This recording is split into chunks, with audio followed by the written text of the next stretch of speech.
Here is the voice of the working class, Rick Smith.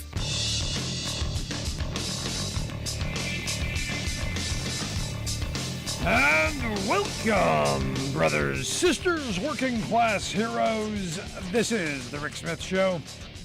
Thanks so much for being here today on the big program. Lots to get to, lots to talk about.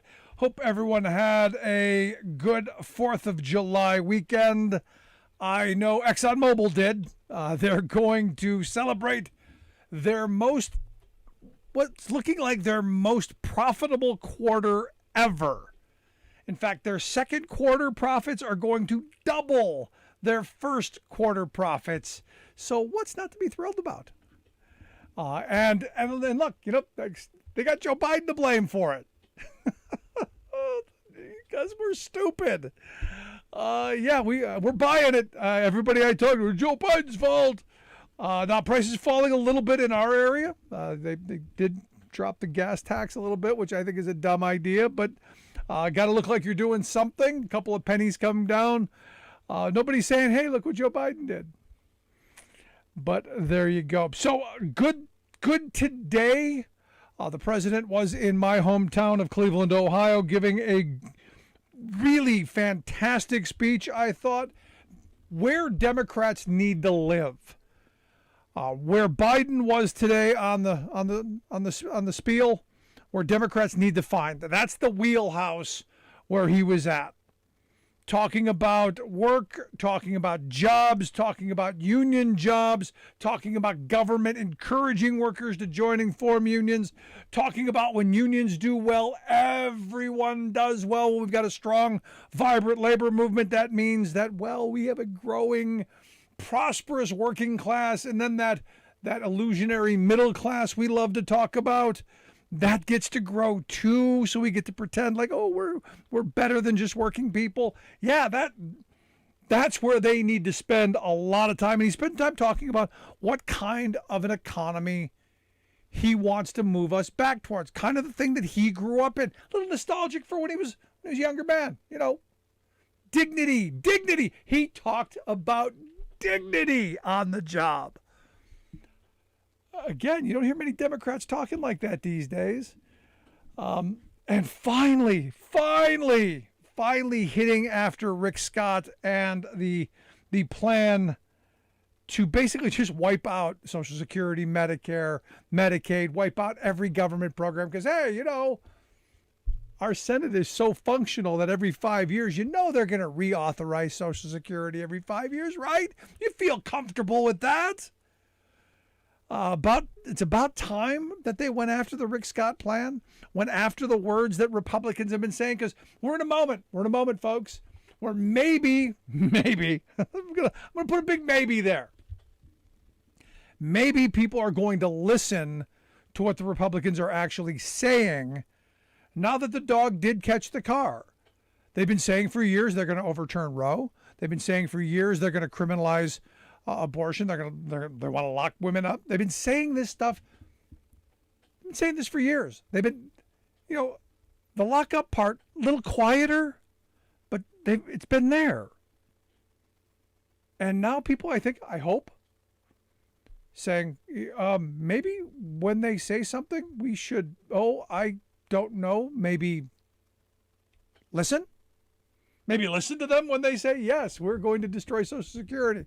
Yes, we're going to destroy Medicare.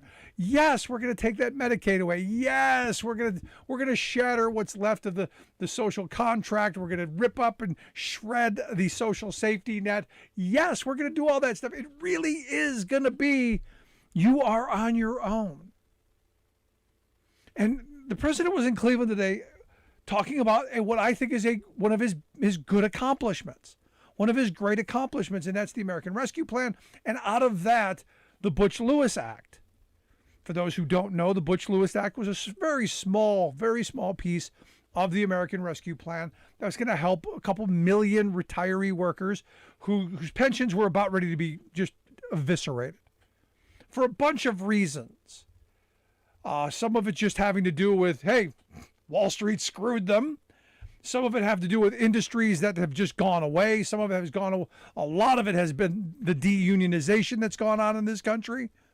But the multi-employer pension funds that had been struggling, now going to get an infusion of cash to be able to keep them afloat, to keep these retirees so that they can have dignity into their retiring years. And that's an important word, I think, for working people. Dignity, something maybe we should reclaim, something maybe we should think about, maybe we should talk about. Because we're hearing it from a lot of people who are organizing unions right now. Yeah, it's about wages, it's about hours, it's about conditions, about all that stuff. Yeah. But it's about dignity, it's about respect. It's about power. And this is where the Democratic Party better get their heads out of their keisters, and the labor movement had better start talking the talk again.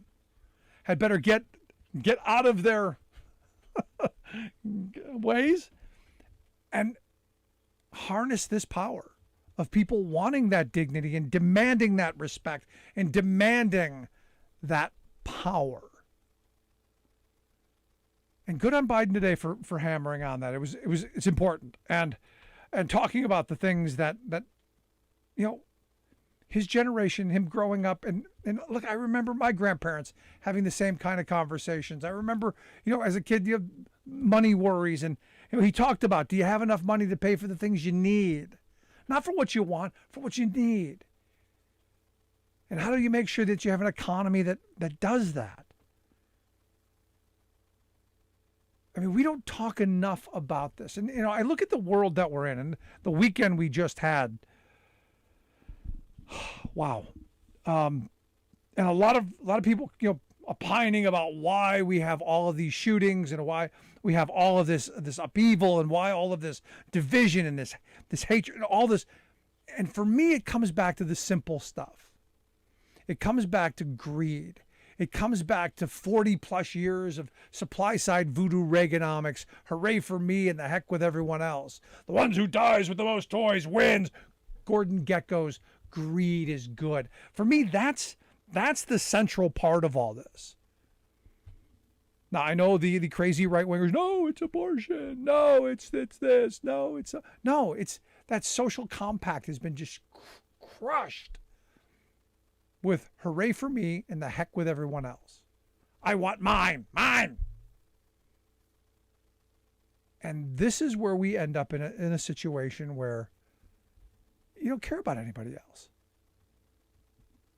And we've raised a generation of kids who it's all about the self. It's all about go get yours. And don't think about your neighbor. Don't think about your community. Don't think about being part of this country. And then whenever anything does happen, well, it's yours. And if someone else wants theirs, well, they're stealing from you. Now you got to take it back. And it's this kind of mentality that I think has put us in this position. And Biden was talking a little bit today about, hey, how do we rebuild an economy that works for everybody? How do we ensure that work is rewarded, that we reshore manufacturing and that those jobs create, the prosperity across communities? I mean, it was one of the better speeches he's given because it was Joe Biden being Joe Biden. It was him just connecting with his people, and his handlers need to get him out doing more of that, because that's the message. That's what's winning, not the divisive stuff, not the stuff that rips us apart, but how do we move forward together? How do we get that dignity and respect? How do we ensure that our kids get the things that they need? This is the moment. Now, why he was there in Ohio talking about the Butch-Lewis Act, and it's the final stage of finalizing all of the money in the process of getting these pensions restored, because some of the people saw their pensions being cut almost 70% in retirement. And you go, you spend your entire life working, and this is part of that dignity and respect. You spend your entire life working, deferring compensation, deferring wages, giving things up, going, you know what, I'm going to retire, I'm going to have security, I'm going to be able to play with the grandkids, I'm going to be able to do what I want, go golf or do whatever. And then when you're in the middle of your retirement, they go, oh, sorry, we're broke. The economy in 2008 took a major nosedive.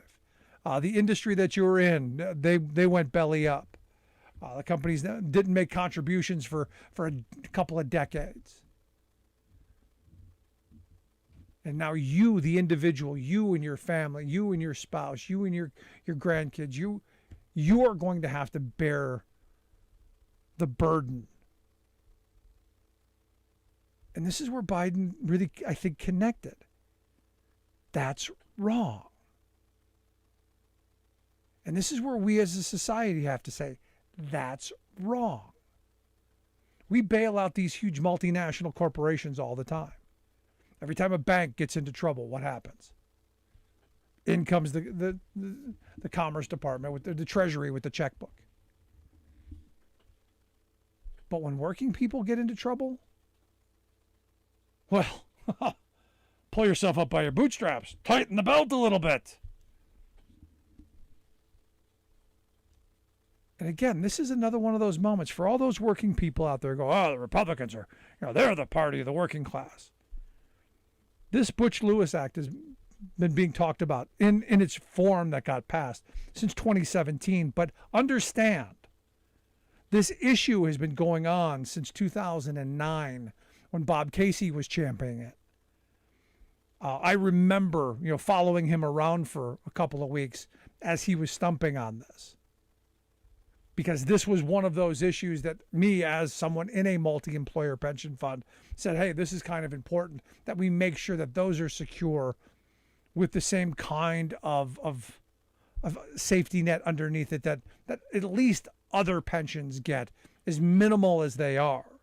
Now, I'm a believer in every pension should be secured. If we're going to secure the Wall Street crowd, we should secure the Main Street crowd first. But no Republican got on board with this. This was going on all during the Trump years. And there had been talk that Trump may have signed it. Didn't push for it. No Republicans wanted it. No Republicans were willing to move forward on it. And nothing. Lip service, lots of that. We got lots of that out of the Republicans and out of Donald Trump. Infrastructure week, every week, no infrastructure. What did you get out of Biden? Well, we got a $1 trillion infrastructure plan that's going to put people to work. It's going to rebuild our infrastructure with that resource. Things being done. Now, look, inflation, bad everywhere. Not just here, globally. This is not a Biden problem. This is a global problem. This is a pandemic problem. This is a we let the smart people run the economy for far too freaking long problem. This is a problem of we let the business schools, who are the really smart folks, rig the economy for themselves and using working people as just tools. But Biden's trying to do some different things. And this is where I would say to working people, there is somebody in the White House who cares about you, cares about your family, cares about your work, cares about your communities. I can't say that about the last guy. And I looked at this speech today, and I highly suggest people take a look at it because it was good. I mean, he was spot on. Talked about Mitch McConnell holding the country hostage because, hey, sorry, we can't get the CHIPS bill passed because McConnell doesn't want to negotiate for prescription drug prices. And it's what Republicans have done masterfully for years. Even though they have no power, they gum up the system to where nothing for the working class can ever be done. And Mitch McConnell says that, well, there's a labor shortage going on. And the way you deal with a labor shortage, his quote was, you've got a whole lot of people sitting on the sidelines. He goes, frankly, they're flush for the moment. What we've got to hope is that once they run out of money, they'll start concluding it's better to go to work than not to work. So basically the $1,400 that Biden gave him, I guess McConnell claims they're still flush with from a year and a half ago. I don't know what world McConnell lives in. I know his wife's married to, I know he's married to a Chinese shipping magnate's daughter. So, I know he's not hurting for cash. But $1,400 doesn't go as far as Mitch McConnell thinks. And this idea that working people are flush with cash, ridiculous. Still going on the frame of, we gave those unemployed $600 extra a week for those 3 months. They still must have some of it in the mattress. Where exactly does McConnell live? Oh, yeah, in a mansion. He knows nothing about what average working people go through. But this is the talking point, to divide us. Oh, they won't take those crummy minimum wage jobs because, they're not desperate enough. And that's what they want. They want desperate people. They want you, me, our fellow workers to be desperate at every turn. Why? So they can keep paying crappy wages, terrible benefits. Question is, going to put up with it. That's why this election cycle, this coming election, really kind of very important. Really important. Love to hear your thoughts. Email me, rick@thericksmithshow.com. We'll take a quick break, right back on the other side. Stick around. You listen to The Rick Smith Show.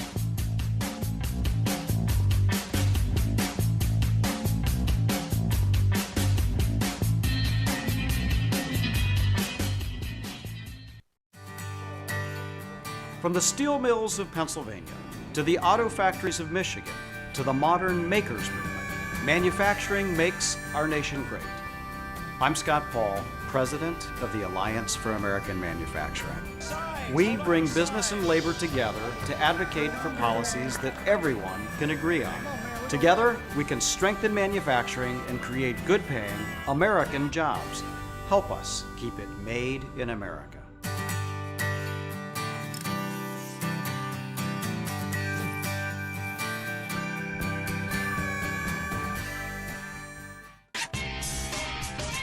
So some interesting polling data out from the young folk.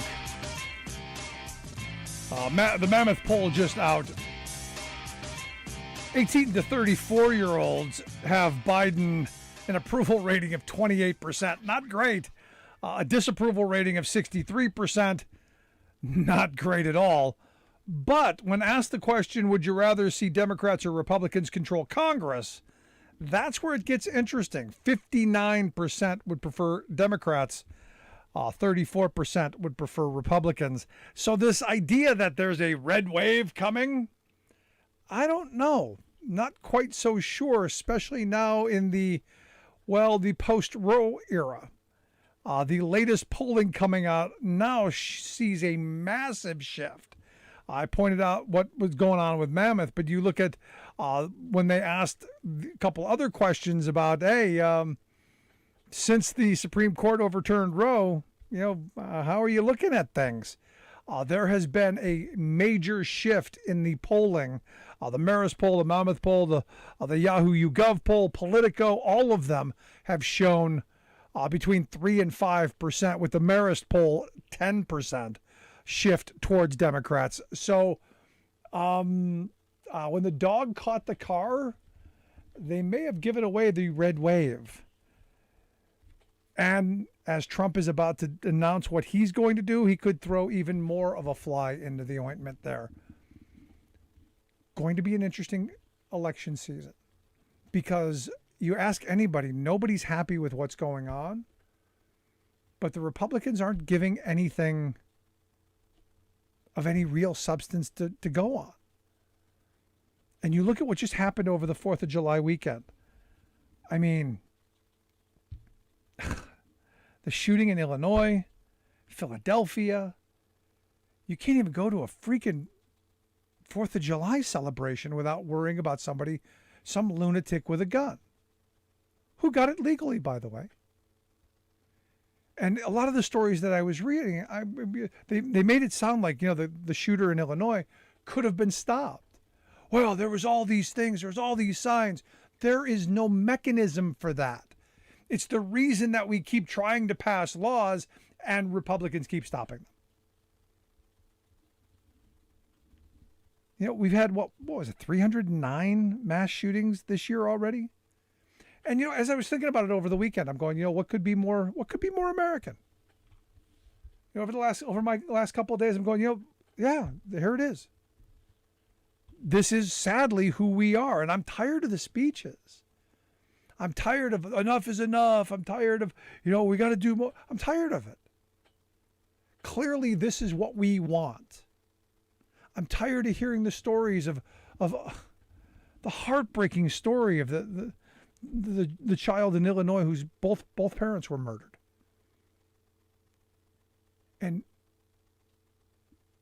tired of it. Until we're ready to act, until we're ready to do something. Now, look, the president,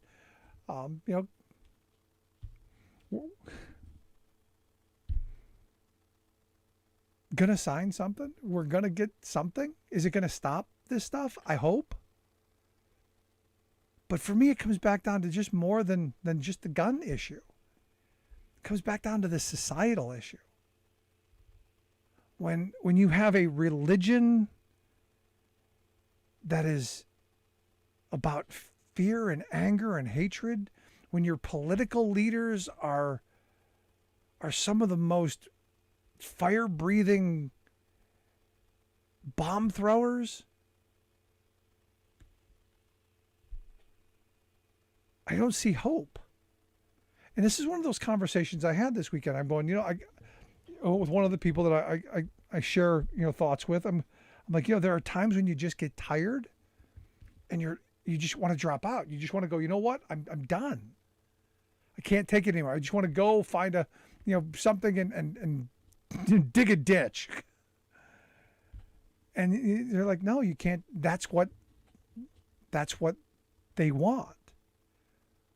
And now is not the time to turn away. Now is not the time to throw up our hands in disgust or despair. Now is the time to get more active, to get angrier.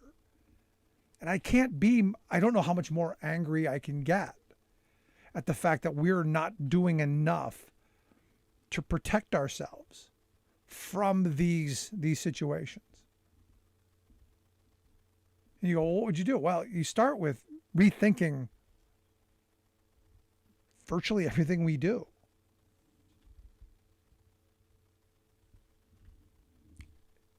Conservatism has been a failed experiment. The Reagan Revolution brought us this.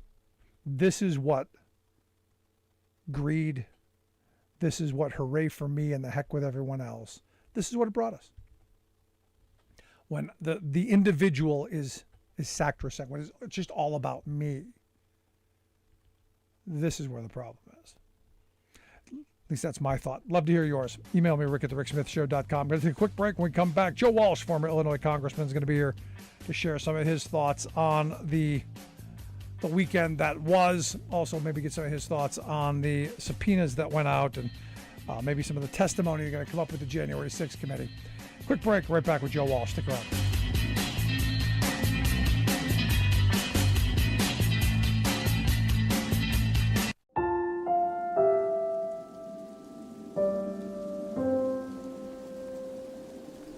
My country, 'tis of thee, sweet land of liberty, of thee I sing. Land where my fathers died, land of the Pilgrim's pride. From every mountainside, let freedom ring.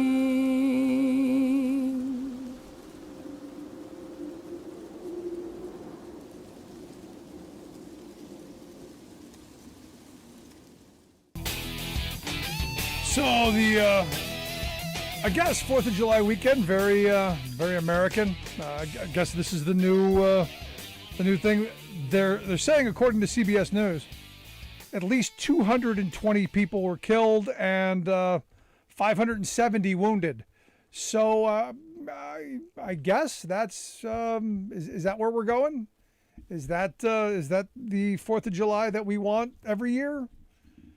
I mean, 220 people killed, 507. I'll tell you, just wow, tiring. Anyway, here to share some thoughts on the weekend that was and maybe what we do about it. I've asked our good friend Joe Walsh, former Illinois Congressman, 2020 Republican presidential candidate, and host of White Flag with Joe Walsh podcast. Joe, thanks for taking time for us. Rick, my brother, always good to be with you, man.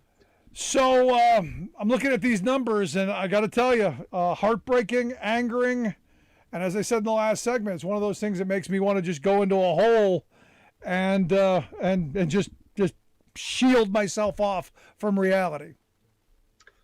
Don't. Look, you and I have talked about this issue of guns before. I am a big gun guy. I'm from my cold, dead hands kind of a gun rights advocate. Ted Cruz is a jerk. And I remember after Uvalde, Ted Cruz was asked by some reporter, how come this is a uniquely American problem? All of these shootings and killings by guns. And of course, Cruz avoided the question. Look, I'm a big gun guy. I'll answer. We have a hell of a lot of guns. What makes America different? We have a crap load of guns in this country, and we have a big gun culture. That's just a fact, Rick. Now, I don't think that's going to change at all. So the question is, what do we do about this? So what do we do about it? I mean, look, I look at, I look at the kid who did the shooting, and I go, I don't know that this is a person I want having guns, let alone access to numerous guns, and No, and Rick, you're right. He shouldn't have. And this should be the one place where all of us on the right and the left come together and say, do whatever we can to make sure that a guy who shouldn't get a gun doesn't get a gun. So do whatever we can before a gun is bought. That should be our focus. You look at this guy on July 4th in Highland Park, Illinois. I mean, there were laws on Illinois is my home state, Rick. Very strict gun law state. They've got universal background check. They've got a red flag law. The red flag law was not enforced. This guy shouldn't have gotten a gun. Cops came to his house in 2019, in September of 2019, because he threatened to kill everybody. What did the cops do? They took away all the knives he had, and he had a sword. He didn't have guns at the time. But that incident was not sent to the Illinois State Police. This guy's a threat. And you know why that's a problem, Rick? Because 2 months later, he applied to get his firearms owner identification card in Illinois that his father co-signed for. He never should have gotten that FOID card because that incident should have come up. So the laws on the books in Illinois were not enforced. That's a problem. And now, do we go after the father as well? I mean, at some point, there's got to be accountability in all of this. Agreed. I don't know what that. I got to watch my language. What Please. in God's name was up with this guy's old man? Again, there were red flags everywhere. Cops came to their house twice. The guy showed videos of himself killing people. He painted something on the side of his house that he lived in with his dad of a guy shooting people, and yet the father still signed the FOID card to allow this kid to get a gun. Yeah, the old man should be held accountable. How much? I look at this, and again, there were guns around when I was a kid, and like I said, I've lived in two very different worlds when it comes to guns. I grew up in a housing project where if you saw somebody walking down the street with a gun, run because somebody was going to die. And I would argue that person probably was going to deserve it because there was some kind of conflict. there was something interpersonal. They weren't just going to shoot up a room full of people for no reason. This is a foreign concept to me. I now live in a neighborhood where if you see somebody with a gun, they're probably going to the free gun range, just a mile from my house, or hunting or something else. So I understand the differences in the cultures. I understand the differences of the uses. But this, I'm going to go and I'm going to shoot into a crowd randomly. I'm going to go cause chaos. This is something I don't worse in my view. And Rick, this is something new as of the last 20 years, these mass shootings. So something has changed. We have always had a hell of a lot more guns than the rest of the world, but we have not had this problem. We have not had this mass shooting problem really since the last 20 to 30 years. So it does have to do with our culture. It does have to do with mental health. It does have to do with communities and families and law enforcement not looking out for each other. No doubt about it. But Rick, it also has to do with the fact that, and I say this as a big gun guy, who doesn't want to ban any firearms, because let's remind everybody, 99.9% of all gun owners in this country are responsible gun owners, but we do a lousy job in this country of making sure somebody who shouldn't get a gun doesn't get one. So we need to make our background check process better, and we need to enforce these red flag laws. Yeah, and I think you need to hold people more accountable when things do happen. Yeah. You're listening to the Rick Smith Show. We're here with Joe Walsh, former Illinois congressman and host of the White Flag with Joe Walsh podcast. Make sure you check that podcast out. We'll get links out on social media. How much do you think this? And by the way, Rick, on that point, the point you just made, holding people accountable when they commit a crime with a gun, we do a crappy job of that in this country. Again, I come from outside Chicago, any major city in this country, right? Those gangbangers on the south side of Chicago, those are not responsible gun owners. They didn't purchase those guns legally. They commit crimes with those guns, and oftentimes they're right back out on the street in a few days, and oftentimes they never get caught to begin with. No, I don't disagree. But the question is, how'd they get the guns, and where'd those guns come from, and who's been tracking them, and all kinds of questions then come up with that. Because I know people who go, oh, well, I must have lost my gun, or someone stole my gun. How do you lose your whole nother question? How much of this then do you think comes back to our politicians? Because I want to get to this Eric Greitens, who evidently has a new gun ad out, which I think is just childish. It's ridiculous. I don't think it has anywhere in political discourse to be. But hey, this is where he is staking his ground. Have you seen this one? Yeah. How much of this plays into this kind of I don't know, this kind of mentality that we're at war, this war mentality against people you disagree with, so that we're dehumanizing each other on different sides to where it's okay to go shoot into a crowd? So I'm no longer a Republican. And I've said often that the base of my former political party is fully radicalized. They no longer believe in truth. They've given up on democracy. They want a strong man to rule them, and they want their political enemies destroyed and or killed. This is a real dangerous problem on the right. And Fox News and people like Tucker Carlson feed it. And these politicians running for office, pictures of themselves shooting people with guns, that feeds it as well. No, I mean, it doesn't say anything about what he wants to do to make the country better. It doesn't say anything about policy. And I guess it just shows that they're devoid of any policy. And what it really is it's all just show. It's all just projection. And because I come from the Republican base, Rick, and I still talk to these voters all the time, it's really never been about policy since Trump. They just want somebody who will fight the people they don't like. So now you're seeing Greitens and some of these other candidates. And look, why is DeSantis so popular? because he's a jerk and he fights. Yeah. That's what they want. No, and I've said that for years. Democrats, the line I've used for years is, in a street fight, Democrats will offer to hold your coat. And that's been a problem. And they better figure out how to ball up their little digits and get in there and take a couple of swings. Now, I do want to get some of your thoughts on some of the subpoenas that are coming out. Let's start with the Atlanta, down in Georgia. Evidently, Lindsey Graham has refused. He's going to refuse to cooperate with the subpoena. Any thoughts there? Is that going to matter? I've always thought, Rick, that of every crime Trump committed, of every crime he committed when it came to the 2020 election, the one that might really get him is what he did in Georgia. When, again, to remind everybody listening to us, the President of the United States called the Secretary of State of Georgia and pressured the Secretary of State of Georgia to overthrow Georgia's election.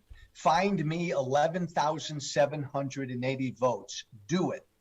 Mark Meadows was privy to that. Lindsey Graham put pressure on the Georgia Secretary of State. I've always thought that Trump and his people are in trouble on this one. Yeah. But what I found interesting that came out of the January 6th hearing is, Trump said he won Georgia by 400,000 votes. If you won by 400,000 votes, why didn't you ask for 400,000 votes? Because everything out of his mouth is a lie. Period. Yeah. But do you think this is going to matter? Do you think these subpoenas are going to amount to anything? Do you think this is going to take it anywhere? I don't. I still don't believe he'll be indicted. I could be wrong. I think these hearings are having a minuscule impact on his political fortunes with the Republican Party. And Rick, I expect Trump to come out in early August and announce he's running for re-election. Yeah, I expect him to do the same thing. And do you think that'll help or hurt the Republicans in November? It probably won't make a difference. I think the Democrats I think their goose is kind of cooked for November, especially when it comes to the House, no matter what. And look, Republicans will probably take back the House, maybe the Senate. And if Trump's already out there as the announced presidential candidate, you know him, he'll take credit for it. No, of course he will. And I also understand that Pat Cipollone is going to testify before the January 6th committee. Is this going to matter? Well, it should, because he's the guy who told everybody around Trump that we're breaking. I'll tell you what, we're breaking every law under the book with what we're doing. We can presume that he gave that advice to Trump as well. Now, it will not be a televised deposition. I think it's just going to be. I don't think there'll be cameras. But if he's under oath, Rick, I would think the information he's going to convey will just, again, will make the case that we all know needs to be made, that Trump did what he did. Yeah, I hope that at some point they make all of the interviews available that they did, because there are a couple of them that I would sit and watch all of them through. The Hirschman interview for certain. Yeah. Bill Barr, I would sit and watch that. There are a bunch of them that I would want to see from start to finish. To get all of the context and all of that. I wonder if that'll ever happen.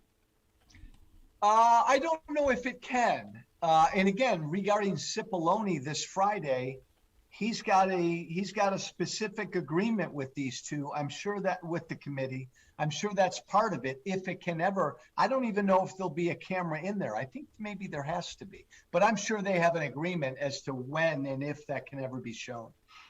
So on the January 6th committee stuff, you don't think this is having any impact? Clearly not with the Trump base. But do you think this is having any impact? Because I look here in Pennsylvania, we've got a guy running for governor who I think is a Nazi. Benito Mastriano, I call him. There are a number of Republicans who are coming out and endorsing the Democrats, saying this guy's just too far off to the fringe. Do you see that possibly happening to the Republicans in other places like Greitens or other places, or are they just that far gone? I don't think the hearings, Rick, are going to have any impact in 22. I do not think there'll be a Republican, maybe even a Democratic voter who's going to vote on what's going on in these hearings. When you look, and I think it was Pew, somebody came out with just the latest of the most important issues to the American people. And Rick, you know what they are: inflation, the price of gas, the economy, all of that. That's front and center. I think these hearings will impact who the presidential nominees are in 24. I think that's where you'll see an impact. Going to be an interesting time. I guess last question I have: did you have a reasonable holiday weekend? I didn't ask you that at the beginning, and I should have. Did you have a good week? No, you didn't need to ask me at first, because you asked me the most important question about Independence Day, and that was the horrible event that played out in Highland Park, Illinois. That aside, and by the way, Rick, Highland Park is my wife's hometown. She grew up there. Real close to the congressional district I represented.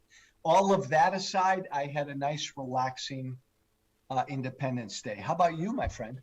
I got to do some work with my son. We had a good weekend together, building the fence. Like I said, it's the kind of stuff that makes me go, maybe there's life outside of all of this. There is. Hey, Rick Smith, yes, you're sir. a damn good American. I mean that. Thank you. So you too, Joe. I appreciate it, brother. Thanks for taking time for us.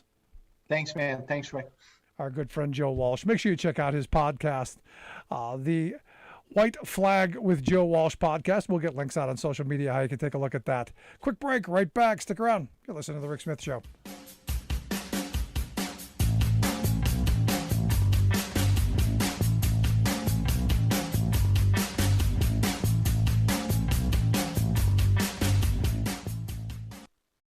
I've been driving buses for 5 years, and my day-to-day routine is I wake up a little earlier than most people. I get on a bus, I go out, I pick up some students and make sure they get to school nice and safe. Here in Fairbanks, Alaska, that can be a challenge because of the winter weather and the icy roads. But I love the job. So the Teamsters are great. They provide us a lot of protections. They've always taken care of their people, made sure that our jobs were secure. We didn't have to worry about whether or not we'd have a job from day to day.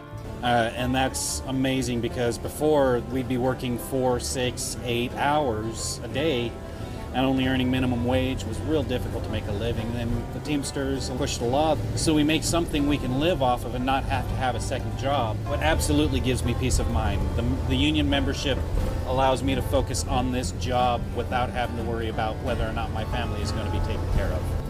I'm Andrew Case, and I'm proud to be Teamsters Local 959. You're listening to The Rick Smith Show, where working people come to talk.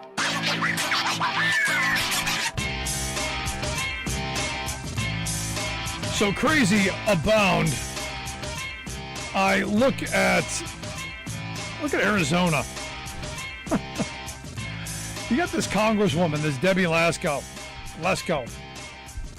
who evidently claimed she'd shoot her own grandchildren. I mean, she's on the floor of the House, giving her little spiel. And, well, here she is. Arizona is recognized for 2 minutes. Thank you, Representative Jordan. I rise in opposition to H.R. 2377. I have 5 grandchildren. I would do anything to protect my 5 grandchildren, including, as a last resort, shooting them if I had to protect the lives of my grandchildren. Democrat bills that we've heard this week want to take away my right to protect my grandchildren. They want to take away the rights of law-abiding citizens to protect their own children and grandchildren and wives and brothers and sisters. This bill takes away due process from law-abiding citizens. Can you imagine if you had a disgruntled ex or somebody who hates you because of your political views, and they go to a judge and say, oh, this person is dangerous, and that judge would take away your guns, lean on the side of conservatism, take away the guns, without that person even having a knowledge that there was a court hearing that would take away their guns. This is wrong.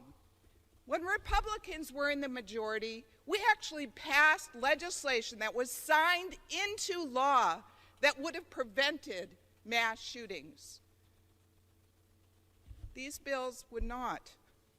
We need to join together, Republicans and Democrats. I hope they can do it in the Senate and get something done that actually saves children's lives. And with that, I yield back. Did I hear her right?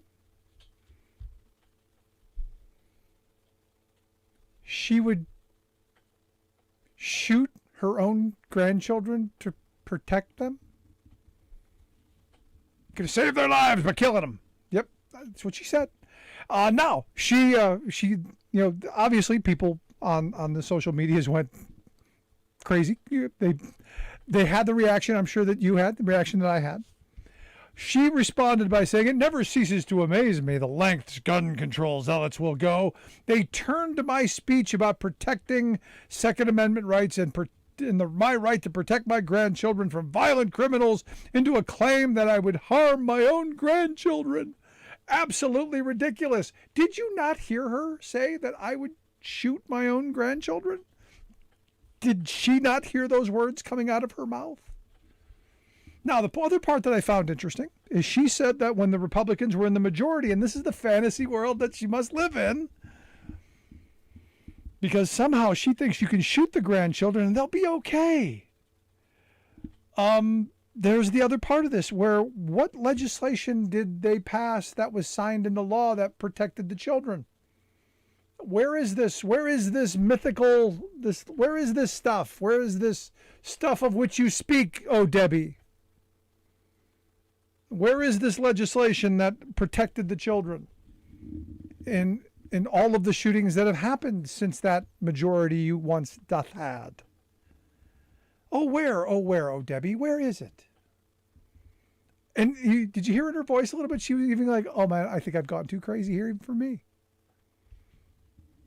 And yet she is a representative representing thousands of people in Arizona. And I got to wonder, folks of Arizona, good people of Arizona, what is wrong with you?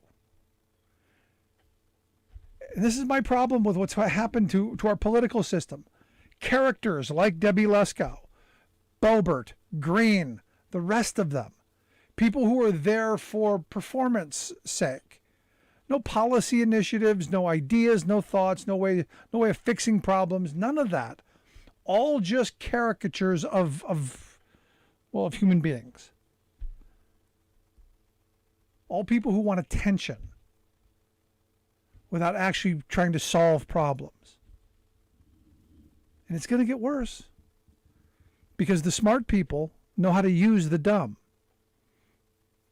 And we've got a bunch of dumb people in Congress.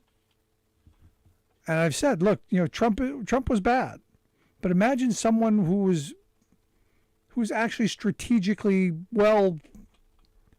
halfway sane. Someone who actually understands how the system works. Someone like Ron DeSantis, who has always concerned me, who now has signed a bill going to require all Florida students and professors to register their political views with the state. You're going to have to declare which party you're with. And I guess what this will be used for is if one school or another has too many of those D kind of folk, they're going to probably lose funding or see tuition increases. You can see this is where we're going. You can see it's where we're going. Because we also found out today that Comey and McCabe, who, Donald Trump was not very fond of, both got the most invasive IRS audits possible during the Trump years. Wonder how that happens. It's amazing how the things that Republicans point at Democrats for claiming they were doing, Republicans actually did. It's amazing how that happens. Love to hear your thoughts. Email me, rick@thericksmithshow.com. If you miss any portion of our program, make sure you grab the podcast. Never miss a moment. Wherever you get yours, you'll find ours. Make sure you check that out. It doesn't matter what kind of weather. It doesn't matter what time of day or night. When Mother Nature's done her worst, the only thing that matters to us is keeping the lights on for you. the hardworking women and men of the International Brotherhood of Electrical Workers, dedicated to keeping the power on in communities all across the country. Because when bad weather strikes, we know what matters most. IBEW, the power professionals. The world is watching as Vladimir Putin uses oil to fund his war in Ukraine. Tragically, we've seen this before. If we rely on foreign dictators and fossil fuels, this cycle will only continue. Starting now, let's decide who makes our energy. By investing in more clean energy right here in America, we can cut off the power of tyrants. Renewable, clean energy. That's real American energy independence.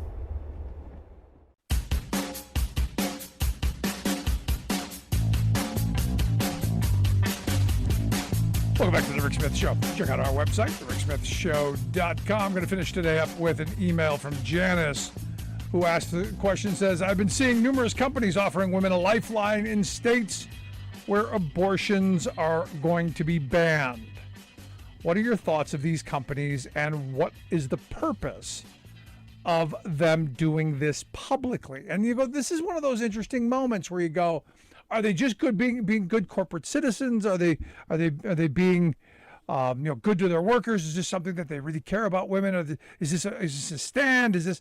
And there's a lot of positions you go, yeah, this is companies that care about the values of their workers. This is care about democracy, care about all kinds of stuff, and that's the PR spin they want you to take. That these are companies that care, and that they care about their employees, and they're going to give women options, and it's all about them.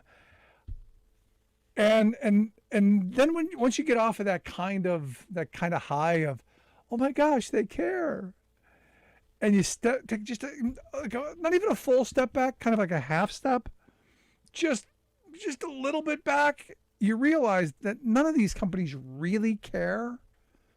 It's about PR. It's about getting attention. It's about spin. It's about, it's the public relations game. Because here's the thing: if they truly cared about women, really, if they truly cared about families, if they truly did, they would pay living wages. They would pay health care. They would have retirement security. They would have maternity leave, family leave, so that people could welcome children into the world. And do it in a way that wouldn't be, a financial burden. That they would have, work schedules that would be helpful for families and conducive to raising families and bringing children into the world. So my mindset goes like this. And this is one of those cynical moments. But I'm gonna bet I'm right. They don't want people to take off work for maternity leave. They don't want women getting out of the workforce. So getting a woman an abortion, sending away for a couple of days, paying the travel expenses, a whole lot cheaper than paying for the entire gestation period, all of the health care that goes into it, the birthing process of all the money that goes into that, and then, finding a replacement, because, you're going to get the 12 weeks of unpaid family leave. They do have to pay the medical costs for that time period. But I'm looking at it purely from a bean counter standpoint, and I'm not going to give these companies, I'm not going to give them the attention that they seek. I'm not going to say, oh my God, they're so wonderful. And I haven't. I've said, okay, they've said this. I'm always leery of corporate America when they come out and they do something that is perceived as human or decent or right. This is one of those moments. I don't view these companies in that kind of way. That it's not what they're in business for. They're not in business to make your life easier. They're not in business to be good to you. They're in business to make a profit. You're a tool. How can they get the most out of you is how they look at you, and all of us. So for me, that's kind of how I see this. I see this in that light, that this is the cheapest option. This is the dismal science at work going, yes, it's cheaper to send women off, pay the airfare, pay the abortive costs, and get them back to work on Monday and in their desk and doing their job, and don't have to worry about leaving at a certain time because they got kids, and don't have to worry about daycare, and don't have to worry about all of that other stuff that comes with raising a family. and demanding higher wages and taking days off because kids are sick, and there's a lot. So from a corporate standpoint, women not having children is the best thing for the bottom line. So my view, I am not, sorry Janice, I'm not going to give them the pat on the back, the attaboy. I'm not going to give them that. And I also think if it does take hold, it will be something that they will hold over women and male workers as well as a bargaining tool to be able to line their pockets even further. So again, no, not gonna go with the attaboy. But this is one of those moments where we should be, again, organized labor should be getting into this, putting this stuff in contracts, making sure that it's in writing, making sure that there are conditions and guardrails, and that you get the best deal you can get out of it while they're being, good corporate citizens. Make sure that it's written down, so when they get their PR fix, at least they're held to something. Just my thought. Love to hear yours. You can email me, rick@thericksmithshow.com. If you missed any portion of the program, podcast, wherever you get yours, you'll find ours. Appreciate you being here. We'll see you back here next time. You've been listening to The Rick Smith Show. Email Rick at rick@thericksmithshow.com. Until next time, this has been The Rick Smith Show, where working people come to talk.